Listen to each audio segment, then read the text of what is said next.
All right, well, it's late, but I only did half of that chapter, and y'all know I've got a lot of records. The exact amount of records is a bit unknown, but it's somewhere around it's a lot of records. So, Mario Lanza wanted to break that out because, obviously, Priscilla had a thing for him, right? According to this book, Elvis replaced Mario. Sings the hit songs of Student Prince. Very interesting. Let's do a little more reading from Chapter 5, Stage Mother. Alright, so let's see where we were at. Okay, Anne's parents had sent a $40 check to her campaign, is what it says. Let me get this camera down here a little more. Let me make sure, hold on. Make sure that this camera didn't fall. Let's do that, bring it a little closer. So, those of you that are looking at the screen and want to read along, which I commend you if you are. It'd be kind of hard to see, I would think.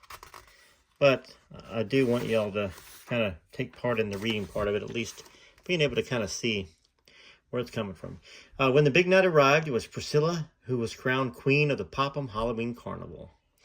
Pam Rutherford sat below her as runner-up princess.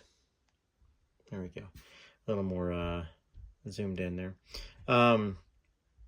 That was a funny deal, too, recalled Pam, who never spoke of it to Priscilla until years later, when Priscilla wrote about the contest in her autobiography. Priscilla claimed it was she who heard a rumor that Pam's grandparents had put in a $100 bill for their vote. My parents were disappointed. There was no way they could afford to match that much money, and even if they could, they objected on principle. It's so silly now because we're 50 years old, and who cares, Pam remarked. After Elvis and Me came out, she relates to the same story, only in reverse. And I thought, geez, how could she get that so mixed up?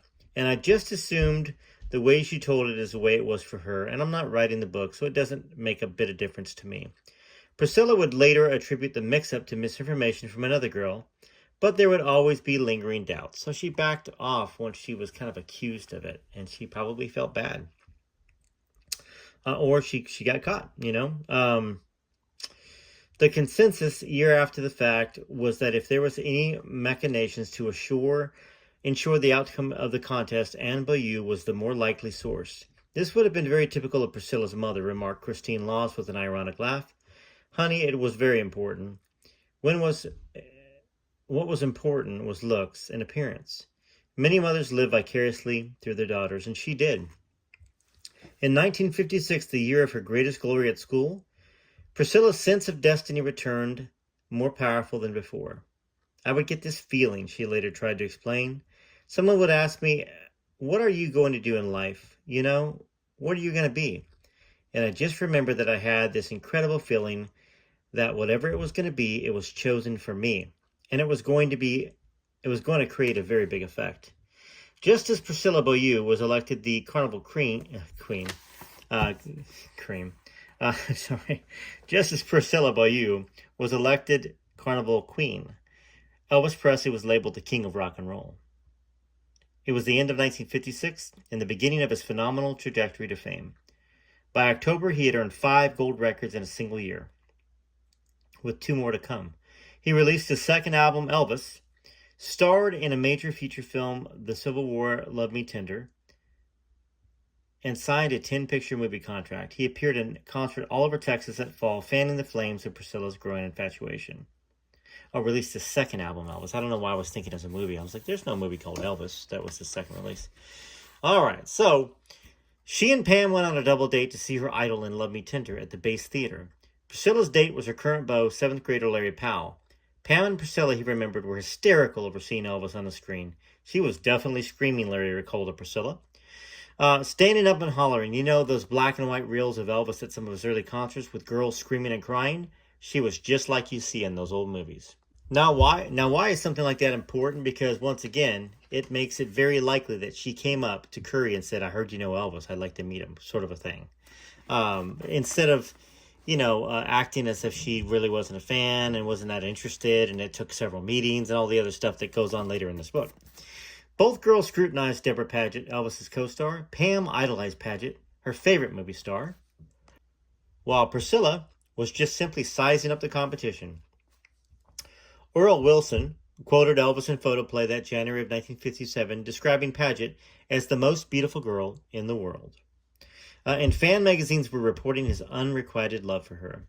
There was truth to the rumors, though the real story has never been told until now. The account repeated in most Presley biographies states that Elvis developed an intense infatuation with Debra Paget, who at 22 rejected the shy 19-year-old singer as unsophisticated. According to Debra Paget, however, she and Elvis fell in love. She was a very young 22, as she puts it, and extremely shy, and found Elvis to be very sweet, unassuming, fun, and a kind person.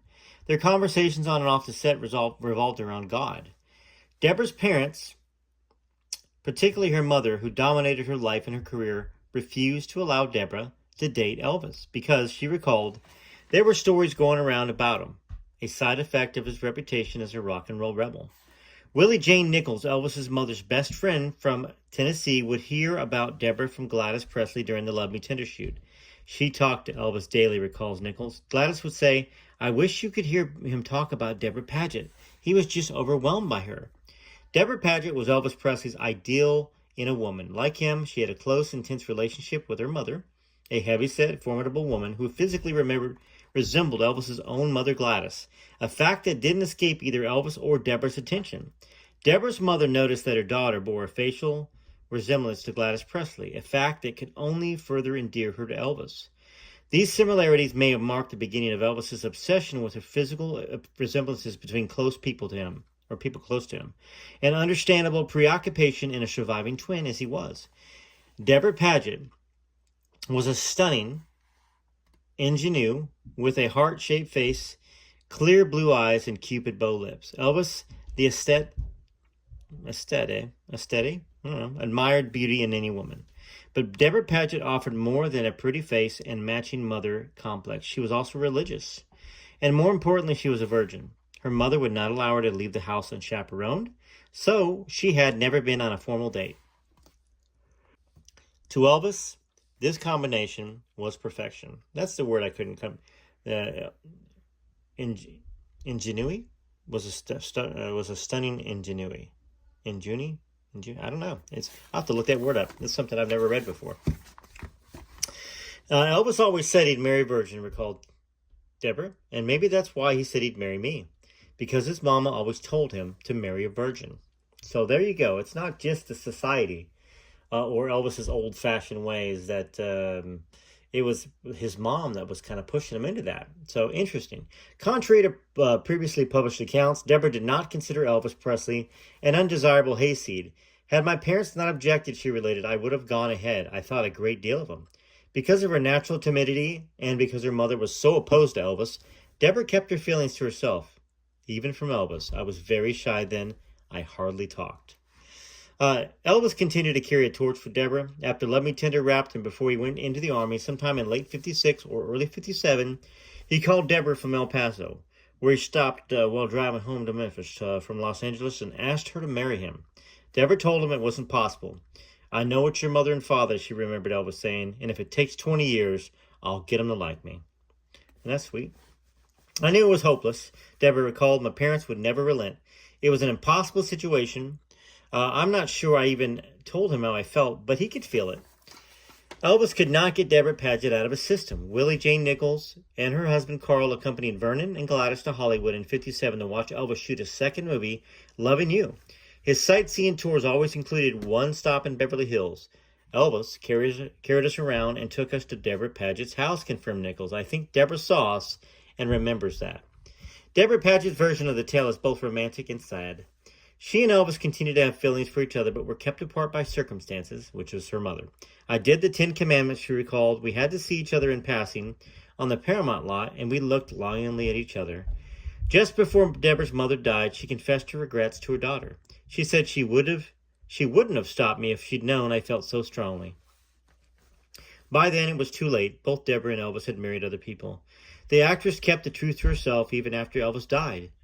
There was no need to tell others, she explained. I don't like to talk about Elvis. I've always felt it was private. Now, that's real love. That's sweet. That's very similar to Anne Margaret.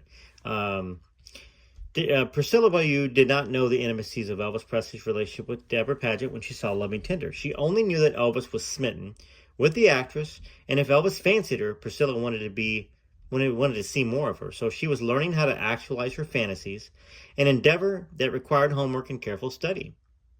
While she did not put that kind of effort into her schoolwork, if she had a goal, Priscilla could move mountains. Priscilla was not the only female in a Bayou household who had a crush on Elvis Presley.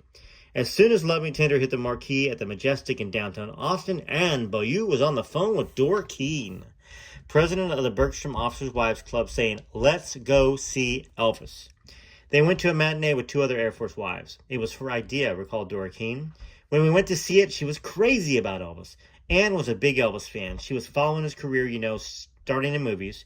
Anne was impressed with him. She could see something in him, and we were all acting so stupid about the young man. And I know she was very fond of Elvis.